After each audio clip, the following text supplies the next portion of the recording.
Hello everyone. तो इस video में हम chapter 1 of political science class 12 the end of biopolitics हम उसको कंप्लीट करेंगे। हम इस ये जो वीडियो है it is the part 1 of this chapter, because हर एक चैप्टर में हम एक हेडिंग को कंप्लीट करेंगे। ठीक है, ये पार्ट 1 है और इस चैप्टर को समझने के लिए हमें इसका बैकग्राउंड भी पता होना चाहिए, तभी हम इसको कंप्लीट कर सकते हैं। तो बैकग्राउंड जो था वो हम वॉर से स्टार्ट करते हैं। 1917 का टाइम था जब रशियन रिवॉल्यूशन हुआ था। रशियन रेवोल्यूशन 1917 में हुआ था, याद रखने वाली चीज़ है। उसके बाद क्या हुआ था, एक एक एक ब्लॉक बन गया था, सोशलिस्ट ब्लॉक। वो तो 1945 के बाद बना था, लेकिन कहीं ना कहीं इसकी स्टार्टिंग थी वो 1917 से ही हो गई थी। हमारा जो वर्ल्ड था वो दो पार्ट्स में डिवाइड था। अगर हम बात करें 1945 से लेके, मतलब जो हमारा सेकेंड वर्ल्ड वॉर ख़त्म हुआ 1991 तक, जो वर्ल्ड था वो दो पार्ट्स में डिवाइडेड था। फर्स्ट जो वर्ल्ड था, जो फर्स्ट वर्ल्ड, वो हमारा यूएस था। सेकेंड वर्ल्ड क्या था, हमारा यूएसएसआर, जिसका डिसइंटीग्रेशन कब हुआ, 1991 के टाइम पे यूएसएसआर का डिसइंटीग्रेशन हुआ था in the month of December. ठीक है, तो हम इस सब को कवर करेंगे। तो स्टार्टिंग हम क्या कर रहे हैं इस चैप्टर की कर रहे हैं, जिसमें हम पूरा का पूरा जितना भी हमारा सोवियत यूनियन है ना, लाइन टू लाइन हम एक्सप्लेन करेंगे what was the Soviet system. पूरा सोवियत सिस्टम के बारे में पढ़ेंगे। उससे पहले हमें इस पिक्चर के बारे में पता होना चाहिए। पहली पिक्चर ये है कि कुछ लोग हैं वो दीवार में क्या कर रहे हैं, टिनी होल कर रहे हैं। सेकेंड पिक्चर में हमें लोग दिखाई दे रहे हैं, ठीक है, मोबालाइज होते हुए एक साथ। और तीसरी वॉल में हमें तीसरी पिक्चर में एक वॉल दिख रही है। ठीक है, ये जो वॉल है ये किस चीज़ को डिपिक्ट कर रही है, ठीक है, ये बर्लिन वॉल है। ठीक है, कौन सी वॉल है, बर्लिन वॉल। तो इस पूरे के पूरे हम चैप्टर में इसी के ऊपर, इसी के अराउंड पूरा हम बात करेंगे किस तरह से जो वर्ल्ड था वो दो पार्ट्स में डिवाइडेड था, जिसे हम बायोपोलरिटी कहते हैं, और उसका कैसे एंड हुआ। तो हम इसकी हेडिंग से समझ सकते हैं कि वर्ल्ड था वो दो पार्ट्स में डिवाइडेड था। अब दो पार्ट्स में डिवाइडेड था, वो सेकेंड पार्ट का एंड हो गया, दैट इज़ नॉन एज बायोपोलरिटी। तो हम स्टार्टिंग करते हैं सबसे पहले पिक्चर को समझने के लिए। तो ये जो वॉल है, ठीक है, this is wall of Berlin wall, जो कि सिंबल है किसका, कैपिटलिस्ट और कम्युनिस्ट वर्ल्ड का डिवीज़न। ठीक है, कैपिटलिस्ट वर्ल्ड यूएस को कहते थे, कम्युनिस्ट वर्ल्ड यूएसएसआर को कहते हैं। ठीक है, याद रखना इस चीज़ को। 1961 के टाइम पे जो बर्लिन वॉल थी वो ईस्ट बर्लिन मतलब कि यूएसएसआर की वॉल, ठीक है, वेस्ट बर्लिन मतलब यूएस की वॉल, इसमें डिवाइडेड हो गया था। और 150 किलोमीटर से भी बड़ी ये जो वॉल थी वो 28 ईयर्स तक खड़ी रही। और फाइनली 9 दिसंबर का कैसा समय था, सॉरी 9 नवंबर 1989, जब क्या हुआ था, बर्लिन वॉल वो तोड़ी गई थी। ठीक है, और वो भी उनके लोगों के द्वारा। तो कहीं ना कहीं ये यूनिफिकेशन हुआ था दो पार्ट्स ऑफ जर्मनी, क्योंकि ये जो बर्लिन है हमें पता है it is the capital of Germany. तो जर्मनी के दो पार्ट्स थे वो डिवाइड हो रखे थे, ईस्ट और वेस्ट बर्लिन में। और जो ईस्ट था वो यूएसएसआर का था और वेस्ट था वो यूएस का था। तो उस टाइम पे एक डिवीज़न चल रहा था, इसके लिए ये सिंबल था। ठीक है, उसका यूनिफिकेशन होते ही कहीं ना कहीं जर्मनी का भी यूनिफिकेशन हो गया था। और वहीं से it was the starting, it was the beginning of end of communist bloc. Communist bloc किसे हम कहते हैं, सेकेंड वर्ल्ड मतलब कि यूएसएसआर, यूएसएसआर को हम सेकेंड वर्ल्ड भी कहते हैं। तो हमें तीन पिक्चर दिखाई दे रही हैं। पहली पिक्चर में हम क्या समझेंगे, what is first picture depict the people making a टिनी holes in the wall. ठीक है, जो लोग हैं वो क्या कर रहे हैं, टिनी होल कर रहे हैं वॉल में, जैसे कि हम देख सकते हैं। ठीक है, कहीं ना कहीं जो बर्लिन वॉल है उसको ये तोड़ रहे हैं। ठीक है, सेकेंड जो पिक्चर है वो हमें लोग मोबिलाइज हो रहे हैं, लोग मिल रहे हैं उसको वो दिखा रहा है। थर्ड जो है ना, थर्ड पिक्चर हमें शो कर रही है कि किस तरह से जो बर्लिन वॉल थी वो खड़ी हुई थी बिफोर 1984, सॉरी 1989। तो इसके बारे में हम पूरा पढ़ेंगे। उसके बाद आता है स्टार्टिंग ओवरव्यू, हम इसका लेते हैं। तो इसमें ज़्यादा कुछ नहीं बताया गया कि जो बर्लिन वॉल था एक ऐसा समय था जहाँ पे क्या था, ये कोल्ड वॉर मतलब the war between the US and USSR, उसका एक सिंबल था, बहुत बड़ा सिंबल था बर्लिन वॉल। ठीक है, कहीं ना कहीं दो वर्ल्ड डिवाइड थी, ईस्ट बर्लिन और वेस्ट बर्लिन, और दोनों एक सिंबल थे कोल्ड वॉर का। कोल्ड वॉर का हमें मतलब पता होना चाहिए, what is the mean of cold war. Cold war का मतलब है कहीं ना कहीं हम किसी भी तरह से आमने सामने वॉर नहीं करते, कहीं ना कहीं लैग पुलिंग करते हैं, और हम कुछ ना कुछ ऐसा करते हैं जिससे उस कंट्री को डिस्टर्ब हो, लेकिन हम सामने आके उस पर वॉर जो वार है उसको नहीं करते। तो इसी को हम कोल्ड वॉर कहते हैं। तो इसी को हम पढ़ेंगे। उसके बाद कहाँ से आता है, देखो जो वर्ल्ड वॉर था कहीं ना कहीं ग्रेटेस्ट सिंबल था कोल्ड वॉर का। एक ऐसा समय था 1989 का समय आया जहाँ पे लोगों के द्वारा उस बॉल को तोड़ दिया गया। और ये जो इवेंट था, it was the event that was very dramatic, I can say बहुत ही ज़्यादा ड्रामेटिक इवेंट था। क्यों?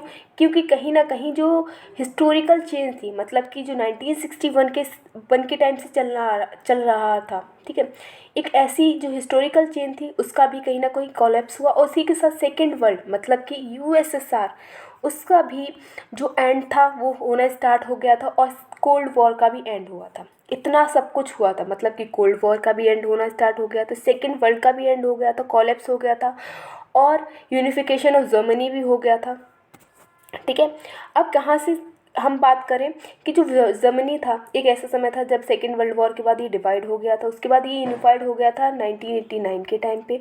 और जो फर्स्ट जो वन आफ्टर अनदर मतलब कि 8 ईस्ट यूरोपियन कंट्रीज़ थी, टोटल की टोटल जो 8 यूरोपियन कंट्रीज़ थी, वो सोवियत यूनियन से धीरे धीरे उनकी गवर्नमेंट से रिप्लेस होती हुई दिखा रही थी। मास मोबिलाइजेशन मतलब कि मास डेमोन्स्ट्रेशन दिखाया जा रहा था, लोगों का डिससेटिस्फेक्शन जो है जर्मनी के टुवर्ड्स उसको दिखाया जा रहा था इसमें।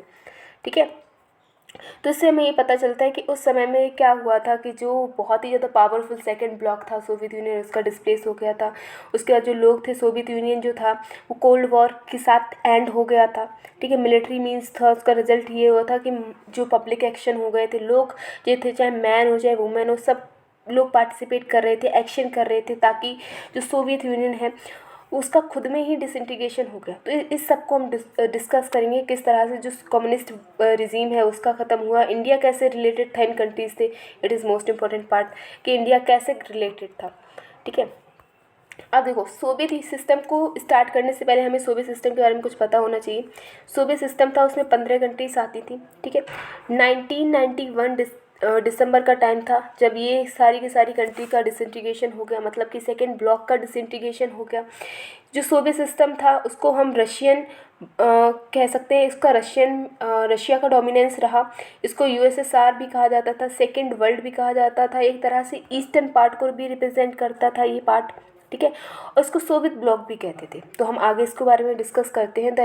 The union of Soviet socialist republic, ये किसकी है? Full form of the USSR, came to be being after the socialist revolution in Russia in 1917 के टाइम पे रशिया में एक रेवोल्यूशन हुआ था, जिसके बाद क्या हुआ था, यूएसएसआर कहीं ना कहीं हमें जानकारी में आया। ठीक है, जो रेवोल्यूशन था वो कहीं ना कहीं सोशलिज्म के आइडियल से बहुत ज़्यादा प्रभावित था, या फिर उसी को फॉलो कर रहा था। सोशलिज्म क्या है? एक तरह से एक ऐसी आइडियोलॉजी है जिसमें हम इक्वालिटी की बात करते हैं। ठीक है, it is based on equality. हम सबकी इक्वालिटी की बात करते हैं कि हम ना इक्वालिटी को फॉलो करेंगे, एक एग्लिटेरियन सोसाइटी को बनाएंगे। और जो सोशलिज्म है ना, it is oppose to capitalism. ठीक है, कैपिटलिज्म के अगेंस्ट है, और लेकिन एग्लिटेरियन सोसाइटी के पास में है, उसको फॉलो करता है।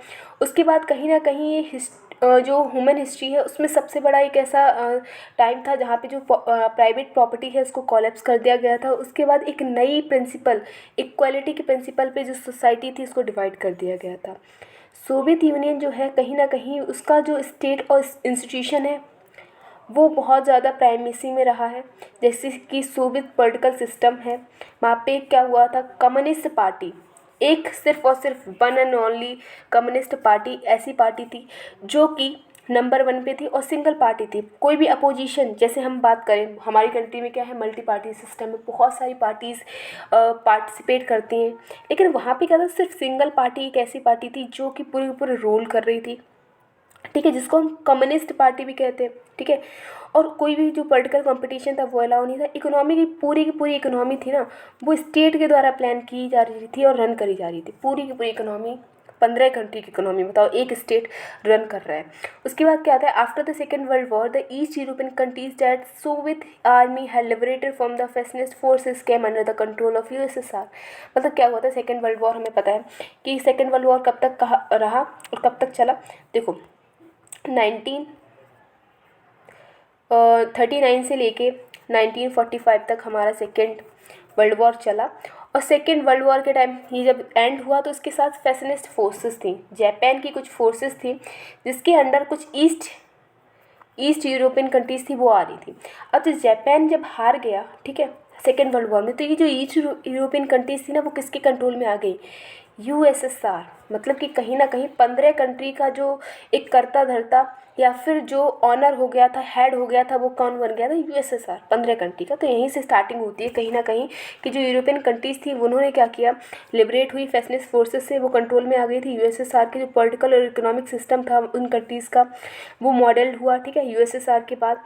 और क्या हुआ, जो ये जो कंट्रीज़ थी ना, जैसे कि हम सेकेंड वर्ल्ड जानते हैं, सेकेंड वर्ल्ड को हम सोशलिस्ट ब्लॉक भी कहते हैं, हम ऊपर डिस्कस कर चुके हैं। और एक अलायंस था, ठीक है, एक अलायंस कौन सा था? मिलिट्री अलायंस, जिसको हम वॉर्सो पैक्ट कहते हैं। It was made in 1955, but अभी ये नहीं है, ठीक है।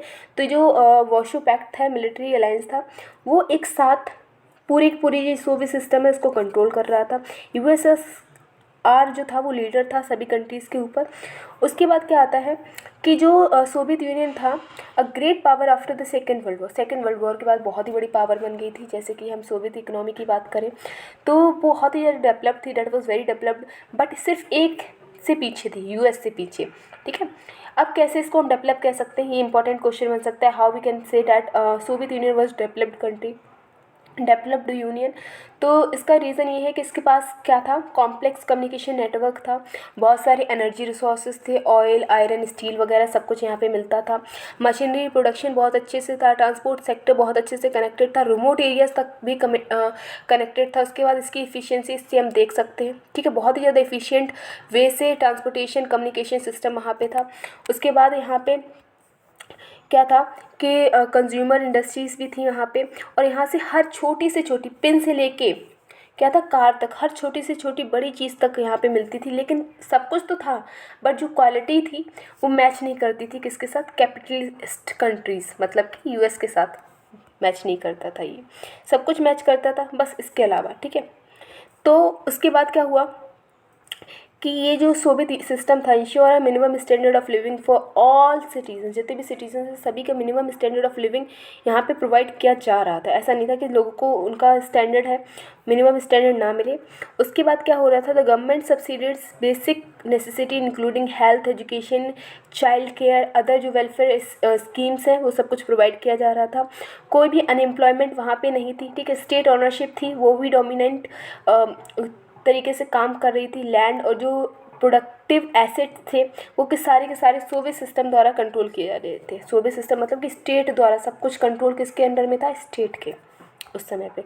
उसके बाद आता है Soviet system however become a very bureaucratic and authoritarian, making life very difficult for its citizens, ठीक है। तो कुछ इसके ड्रॉबैक भी थे, कुछ हम कहें सोवियत यूनियन था पूरी तरह से बहुत ज़्यादा बेनिफिशियल हर किसी के लिए नहीं साबित हुआ।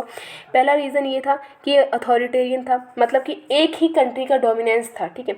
एक ही कंट्री क्या थी, अपने सारे रूल्स रेगुलेशंस, अपने कल्चर सब कुछ किस पे, जो अदर कंट्रीज़ थी 15 कंट्रीज़ के अंदर आती थी, तो उसके ऊपर थोप रहा था।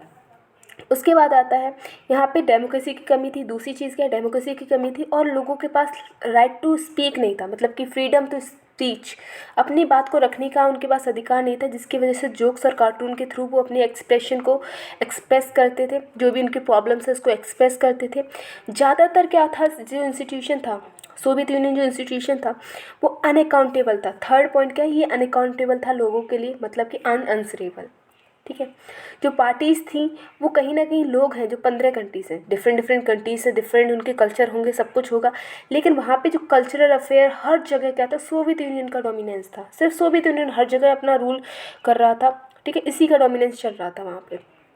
उसके बाद क्या होता है, बहुत सारे जो अफेयर्स थे, ठीक है। Russia was only one of the 15 republics that together constituted the USSR. मतलब समझ रहे हो कि सिर्फ और सिर्फ 15 कंट्रीज थी, बहुत सारी थी, कजाकिस्तान, उज्बेकिस्तान, बहुत सारी, यूक्रेन, जमेनिया, बहुत सारी कंट्रीज, लेकिन सिर्फ और सिर्फ डोमिनेंस किसका था? रशिया का, जो हम पहले भी डिस्कस कर चुके हैं। रियलिटी में रशिया जो था वो डोमिनेट कर रहा था हर जगह, 15 के 15 कंट्री के ऊपर सारा का सारा कल्चर, रिलीजन, पॉलिटिकल, हर तरीके से रशिया डोमिनेंट ली काम कर रहा था। लेकिन लोगों की जो एस्पिरेशन था उसको वो सप्रेस्ड कर देते थे, दबा देते थे, निगलेक्ट कर देते थे, लेकिन लोगों की जो एस्पिरेशन है उसको फुलफिल नहीं करते थे। उसके बाद हम आते हैं ठीक है। हम यहाँ पे देखेंगे कि किस तरह से जो आर्म रेस था, सोवियत यूनियन था, कहीं ना कहीं यूएस से मैच नहीं करता था, लेकिन कंपटीशन टाइम टू टाइम करता रहता था, जिसकी वजह से उसे कभी कभी बहुत भारी कीमत भी चुकानी पड़ती थी, ग्रेट कॉस्ट। ठीक है। The Soviet union legged behind the best in technology and infrastructure. और हम बात करें किस तरह से सोवियत यूनियन था, वो जो यूएस था उससे पीछे था, तो वो क्या था, टेक्नोलॉजी की बात करी, इंफ्रास्ट्रक्चर। ठीक है। इंपॉर्टेंटली ये सारी चीज़ इंपॉर्टेंट है। पॉलिटिकल इकोनॉमिक एस्पिरेशन लोगों की, सिटीज़न की कैसे फुलफिल होंगी जब ये सब कुछ मिलेगा। तो ये ज़्यादा चीज़ें नहीं मिल पा रही थी लोगों को, पॉलिटिकल और जो इकोनॉमिक एस्पिरेशन थी सिटीजन्स की, वो इम्पॉर्टेंट थी। लेकिन कहीं ना कहीं वो कंपटीशन में लग गया, यूएसएसआर कंपटीशन में लग गया कि मुझको यूएस को पीछे करना है, जिसके चक्कर में लोगों का वहाँ पे नुकसान बहुत हो रहा था। और क्या हुआ था, जो सोवियत यूनियन था उसका वॉर कब हुआ था, 1979 के टाइम पे वॉर हुआ था। ठीक है। अफ़गानिस्तान के टाइम पे Weeknd the system in even further, और भी ज़्यादा सिस्टम था वो बेकार हो गया, जो कंट्रीज़ का सिस्टम कहीं ना कहीं और भी ज़्यादा वो पीछे चले गए, क्योंकि वॉर में बहुत ज़्यादा इकोनॉमिक खर्चा, कह लो इकोनॉमिकली बहुत ज़्यादा अनबेनिफिशियल होता है, इसकी वजह से। उसके बाद क्या हुआ, वेजेस थे कॉन्टिन्यूसली ग्रो हो रहे थे, प्रोडक्टिविटी और टेक्नोलॉजी थी कम हो रही थी। ये इंपॉर्टेंट पॉइंट है, ये कम हो रही थी कि प्रोडक्टिविटी और टेक्नोलॉजी कम हो रही थी। उसके बाद क्या हुआ, जो बेस्ट से कंपेयर हमेशा रहता ही था, इसकी वजह से कहीं ना कहीं कंज्यूमर गुड्स, मतलब कि खाने पीने के जो फूड कंज्यूमर गुड थे उनकी कमी हो गई, जिसकी वजह से फूड इंपोर्ट करना पड़ा। और इसी के साथ क्या हुआ कि हर साल जो फूड इंपोर्ट है वो इंक्रीज़ होता गया। सोवियत यूनियन कहीं ना कहीं अब 1917 से स्टेगनेंट हो गया इकोनॉमिकली। जो क्या था, यूएसएसआर था, वो 1970s के टाइम पे एक क्या हुआ था, स्टेगनेंट हुआ था। इंपॉर्टेंट पॉइंट है, ये हमें पता होना चाहिए। उसके बाद क्या आता है, हमने सब कुछ पढ़ लिया, हम ये रह गए जो leader of the Soviet union थे, इनको हम डिस्कस करते हैं। तो सबसे पहले ये फर्स्ट लीडर समझ लो, ठीक है, थे जिन्होंने क्या किया, फाउंडेशन किया था। एक फाउंडर थे सोवियत, जो वॉल्शेविक कम्युनिस्ट पार्टी है उसके, इनके ही टाइम पे रशियन रिवॉल्यूशन 1917 के टाइम पे हुआ था, और कहीं ना कहीं ये हेड भी थे। ठीक है। उसके बाद आता है जो मोस्ट डिफ़िकल्ट पीरियड है रिवॉल्यूशन का, वो 1917 से लेके 1924 तक इन्होंने रूल किया। उसके बाद थ्योरेटिकली और प्रैक्टिशनर वे में अगर बात करें तो ये कहीं ना कहीं इंस्पिरेशन भी थी लोगों की वहाँ पे। ठीक है। ओवरऑल ये फर्स्ट लीडर थे, बहुत इंपॉर्टेंट है, याद रखना इनका रूल हमेशा याद रखना। और ये पूरा पूरा हमने आज डिस्कस कर लिया, पूरा का पूरा जो सिस्टम था सोवियत सिस्टम, उसके बारे में हमने डिटेल में डिस्कस कर लिया। कोई डाउट हो you can ask through comment. And part 2 आएगा जिसमें हम पूरा डिस्कस करेंगे अबाउट सेकेंड टॉपिक, और जो सेकेंड हेडिंग है मोस्ट इम्पॉर्टेंटली उसको हम पूरा डिस्कस करेंगे लाइन टू लाइन, हर एक चीज़ को कुछ भी नहीं छोड़ेंगे, और उसमें हम एक्स्ट्रा ही पढ़ लेंगे but not less. Thank you.